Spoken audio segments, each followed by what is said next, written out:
Dopamine is a reward chemical जिससे हम motivated होते हैं कोई भी टास्क परफॉर्म करने के लिए। एंड डोपामाइन जो है उस पे हमारा डिपेंड करता है सोशल स्किल्स, कॉग्निटिव स्किल्स, हमारे बिहेवियर और साथ ही साथ हमारा थिंकिंग प्रोसेस और मोटर एंड मूवमेंट कोऑर्डिनेशन। तो डोपामाइन इतना इंपॉर्टेंट है हमारी ओवरऑल मेंटल वेलबींग कि हम किस चीज में प्लेजर फील कर रहे हैं, सीख कर रहे हैं। ऑब्वियसली जो चीज अच्छी लगेगी हम उसको रिपीट करेंगे, और जिसमें हमें रिवॉर्ड फील नहीं होगा, जिसमें हमें प्लेजर फील नहीं होगा, ऑब्वियसली वो हम रिपीट नहीं करेंगे। जब डोपामाइन में इशू रहेगा तो क्या होगा, हम सही हैबिट्स और गलत हैबिट्स, किस चीज में हमें, मतलब मैं ये सही कर रही हूँ लेकिन मुझे इसमें रिवॉर्ड फील नहीं हो रहा, बट मेरी कोई गलत हैबिट है उसमें मुझे रिवॉर्ड फील हो रहा है, I am getting that dopamine secretion. तो व्हाट विल हैपन, जो मेरी गलत हैबिट है वो रिपीट होगी, because that is a reward I am getting. वो जो ब्रेन में दैट रश है वो I can feel and I will do it again and do it again and do it again. अब वो डोपामाइन में कहाँ इशू और क्यों आ रहा है और कैसे उसको सॉर्ट आउट करना है, उस पे हम इस वीडियो में डिस्कस करेंगे। हाय, मेरा नाम ऋचा जैन है। Welcome back to our channel kids developmental activities. So we are doing a whole series on this cerebellum. तो प्रीवियस पार्ट में, जो इससे प्रीवियस पार्ट रहा है, उसमें हमने जाना था कि डोपामाइन कैसे एएसडी, ऑटिज्म में, एडीडी, एडीएचडी में बिहेवियरल इश्यूज डालता है, रिस्ट्रिक्टेड एंड रिपीटेटिव बिहेवियर के लिए and this addictive behaviour and attention issue के लिए। तो वो सारा डिटेल वीडियो आप जाकर देखिए, आप मेरे चैनल पर प्लेलिस्ट में जाके सेरेबेलम फोल्डर देखिए, वहां पर मिल जाएगा, और इसका लिंक मैं डिस्क्रिप्शन बॉक्स में भी दे दूंगी। तो अब सेरेबेलम जो है हमारा मोटर कंट्रोल के लिए है, बेसिकली मूवमेंट कोऑर्डिनेशन के लिए माना गया है। बट अगर मैं बात करूं 1990s के बाद सेरेबेलम पे इतना रिसर्च हुआ and it is a very important part of our brain, उससे आइडेंटिफाई हुआ कि हमारा सेरेबेलम सिर्फ मोटर कोऑर्डिनेशन नहीं, अगर मोटर कोऑर्डिनेशन बात करूं that is the 20% function of the cerebellum.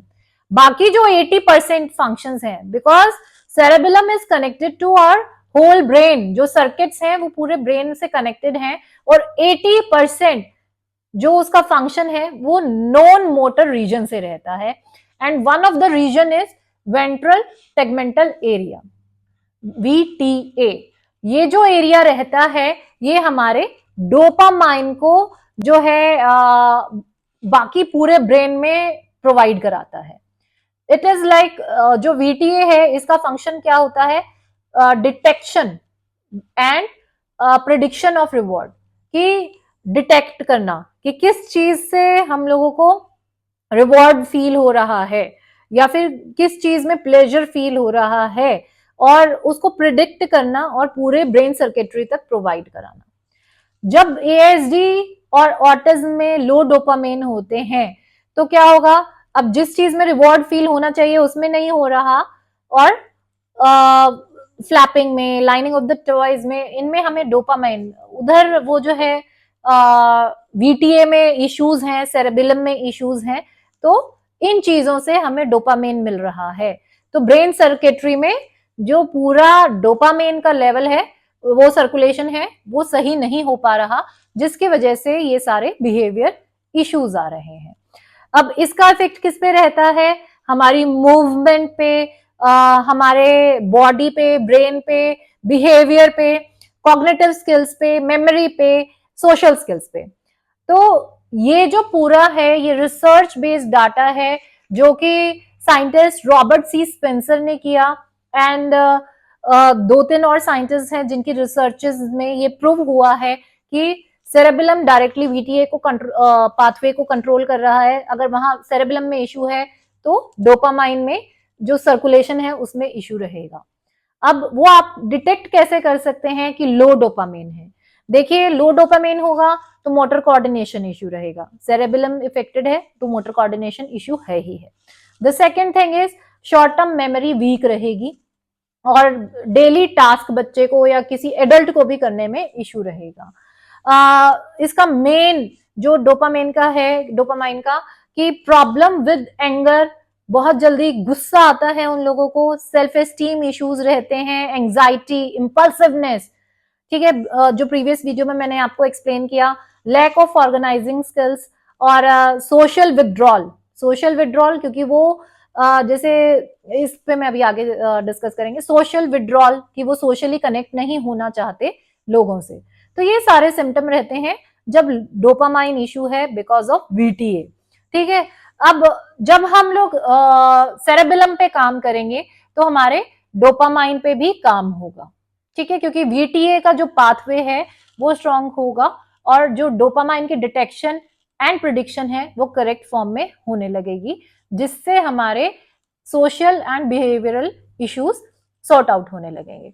अब वीटीए में अगर इशू है तो हम लोग देखेंगे रिस्ट्रिक्टेड एंड रिपीटेटिव बिहेवियर बढ़ जाएंगे, ठीक है, कि बच्चे की स्टिमिंग बिहेवियर बढ़ेंगे, बच्चा अपने रूटीन को लेके कि मुझे ये टास्क इसी तरह से परफॉर्म करना है, ऐसा वो पैटर्न फिक्स कर लेंगे। अगर वो वैसा नहीं होगा तो they will get aggressive, meltdown आ जाएंगे और जिसकी वजह से वो किसी काम पे ध्यान नहीं दे पाएंगे। तो this is the number one thing अगर डोपामाइन वीटीए में इशू है, ठीक है। द सेकेंड थिंग इज जहां पर वीटीए में इशू है, वेंट्रल टेगमेंटल एरिया में अगर इशू है तो लो डोपामाइन है। डोपामाइन नहीं होगा तो व्हाट विल हैपन कि जो पर्सन है उसको सोशली लोगों से इंटरेक्ट करने की अंदर से कोई इच्छा नहीं होगी। इच्छा is not the correct word, मतलब they will not feel like, उनको वो फीलिंग ही नहीं आएगी कि मुझे इंटरेक्ट करना है। whenever they go and interact with somebody else तो क्या होगा, डोपामाइन रिडक्शन हो जाएगा। वो क्यों? Because they are not able to identify कि वो बोलना क्या चाह रहे हैं, उनके एक्शन को प्रिडिक्ट नहीं कर पाएंगे, जिसकी वजह से स्ट्रेस एंड एग्जाइटी आ जाएगी और वो विड्रॉल सिम्टम आएगा, सोशली विड्रॉ करेंगे अपने आप को। तो this is because of low dopamine level, ठीक है। तो जब हम वीटीए पे काम करेंगे थ्रू सेरेबेलम तो हम लोग इस चीज को भी हेल्प आउट करते हैं। और डोपामाइन के और ऑल्टरनेट्स क्या रहते हैं कि हम लोगों को gut and diet and gut health folder आप देखिए मेरे चैनल पर प्लेलिस्ट में जाके, वहां पर डिटेल्ड है, क्योंकि 50% डोपामाइन हमारा गट जनरेट करता है। Generation is important and then prediction and detection is also important. तो जनरेशन भी हम लोगों को करना है कि डोपामाइन जनरेट हो और वीटीए पे भी काम करना है ताकि उसका प्रिडिक्शन एंड डिटेक्शन कि हाँ डोपामाइन आ रहा है, उसको रिसीव करना और उसको पूरे ब्रेन सर्किटरी तक भेजना ताकि उसका डोपामाइन का जो फ्लो है वो प्रॉपर बना रहे। तो उसके लिए वीटीए पे काम करना जरूरी है। तो डोपामाइन बढ़ाएंगे कैसे? डाइट एंड गट हेल्थ के थ्रू, फिजिकल मूवमेंट्स के through, meditation, a very good amount of sunlight. अगर सनलाइट नहीं है तो विटामिन डी आपको इनटेक करना चाहिए। एंड मैंने प्रीवियस वीडियो में आपको और भी एक्सप्लेन किया था डाइट एंड गट हेल्थ में, आप देखेंगे वहां पर आपको डाइटरी जो है क्या क्या डाइट आपको लेनी चाहिए वो भी मेंशन किया हुआ है। अब सेरेबेलम पे कैसे काम करना है वो हम कमिंग वीडियोस में देखेंगे। I hope this video is useful for you और आपको इसमें बहुत कुछ सीखने को मिला होगा। If you like this video, keep liking, keep sharing and keep commenting. Thank you so much.